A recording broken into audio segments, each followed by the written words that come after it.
Alright guys, so today I want to introduce you to Firefly, and this is my female Kenyan sandboa. She is about a year old, and today I want to talk about why I believe that Kenyan sandboas make the best beginner pet snake.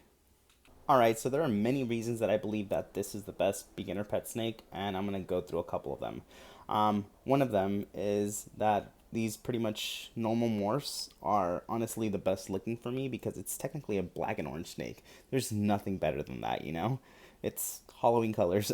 And if any other, type of colubrid or ball python had these colors, they would be blowing off the charts. So again, the coloration on these on normals are great, and normals are fairly cheap, so you can actually get them for, at this moment of this video, they're about like $40 or 60, depending where you get them from.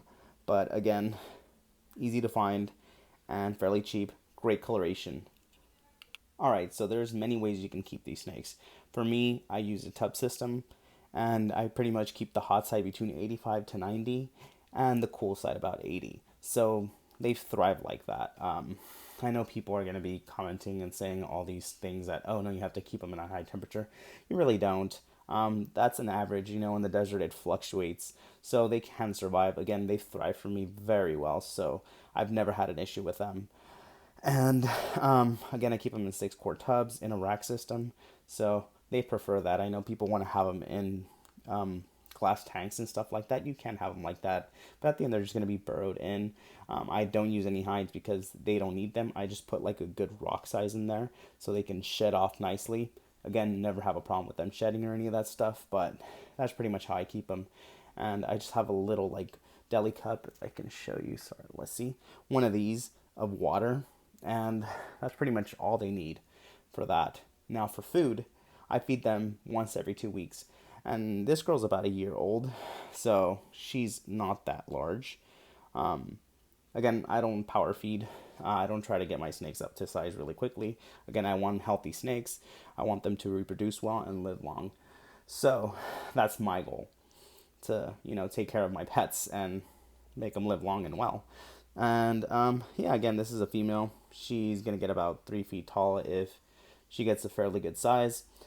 Nothing too dramatic.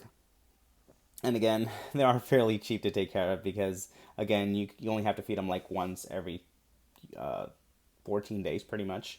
And that's what I do, and they've been thriving for me. Eventually, if you're gonna have breed or something, or after brumation, you feed them like once every week, which is something to get them up to size again. But again, they're not complicated to take care of. They're really great pets. As you see, they're very docile.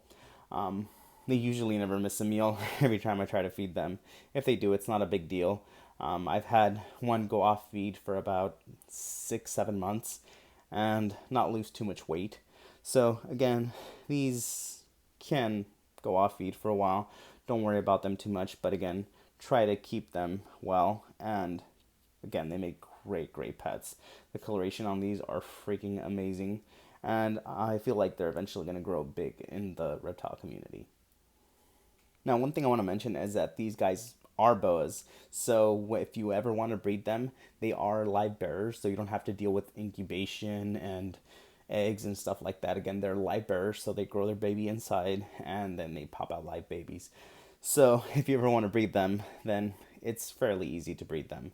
Um, I will be breeding them eventually, but again, great pets overall if you don't want to breed them.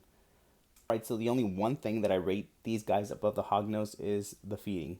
I usually do get issues with hognose eating when they're babies or when I barely get them, but with Kenyan Sandboas, I never have an issue. Um, these guys just eat like little pigs.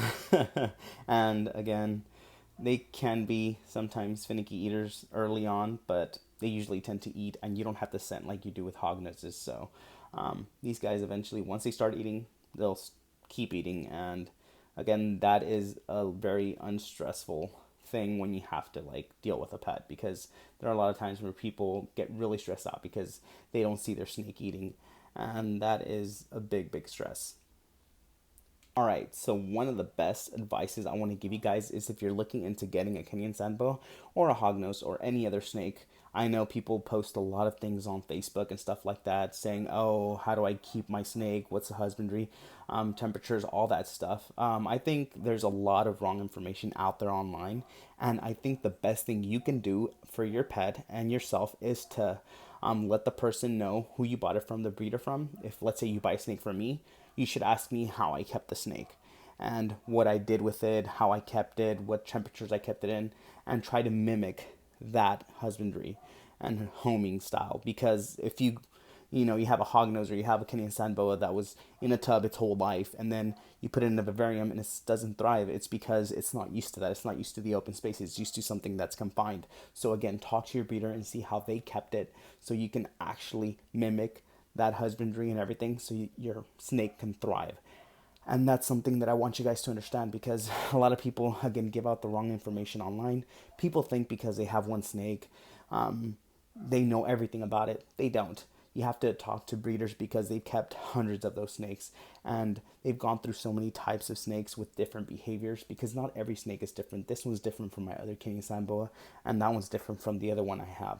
They're not all the same, snake. They all act differently and have different characters. So again, talk to your local breeder or talk to whoever you bought it from to give you the information on that snake, because that's the only way it's going to thrive. And understand that, guys. Don't get your information from, anywhere online, because it's usually not the right information. And I don't want to talk bad about anybody, but again, just because one person is succeeding in keeping one snake a certain way doesn't mean it's going to be worth it with you. Everybody has a different thought and everybody has a different snake. So everything is going to work differently from each person, because let's say me here in California, it gets really warm and I really don't really, I'm sorry, need to like turn on my heat mats and stuff like that, because it gets up to like 85 to 90 degrees. So sometimes I have to turn them off because my snakes can overheat. In Minnesota or somewhere over there, it stays cold. So you have to constantly have your heat mats on, or, stuff like that, your heat tape. And that's one thing I want you guys to understand. Each place is different.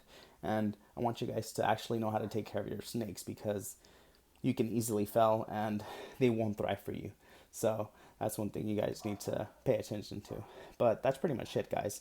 I don't want to go long with this video. I don't want to tell you how to care for it, because there's many ways to care for it. And I guess the best advice I can say is tell your person who you bought it from how they cared for it, so you can care for it the same way. And that's pretty much it. If you like the video, please like, share, like, share, and subscribe. And I will see you guys in the next video. So thank you guys for watching, and peace out.